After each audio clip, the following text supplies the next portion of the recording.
and we're very, very thankful and glad you guys are joining our team. Welcoming a new group of educators, the Beaufort County School District is hosting its new hire orientation. It's exciting to see them come on board. It's exciting to know that we have some educators today who've already been educators, but it's also exciting to know that we have some who've never been in education. This will be their first experience, and it's exciting to help them on their journey. And I would like to say to them, don't be nervous. We're here to help you along the way, and you're going to do great. We know you're going to do great because we recruited you here. New teachers and staff are connecting with departments across the district, learning who to call, where to go, and how each office supports their success. They're also receiving the tools they'll use throughout the year, including employee badges, district-issued tablets, and other essential resources.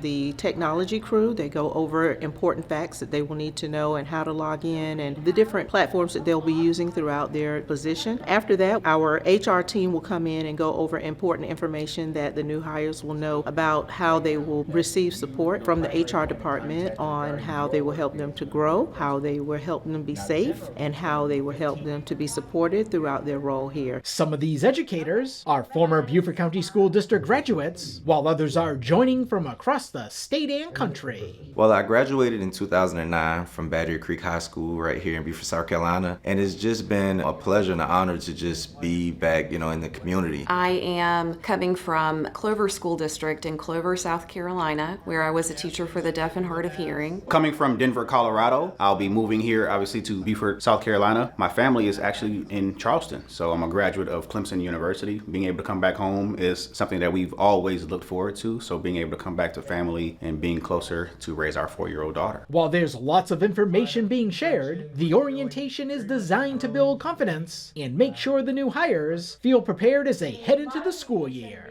Everything has just been so well organized. I've gotten information just super quickly, and so I have felt like this particular event has been really helpful in getting to see new faces that I'll be working with. For new hiring, this pretty much makes you comfortable, when you're young and you're just getting into the teaching profession. Having staff and having just, Beaufort County being able to just show you that they understand, they're patient, they're willing to work with you, it makes you want to be here even more. The district will continue hosting these orientation sessions every Wednesday throughout the summer with 8 sessions total. Just want to give you a little bit of background knowledge of Beaufort County. For the Beaufort County School District, Ron Lowe. Just get you a little bit more familiar and comfortable with where you are now living.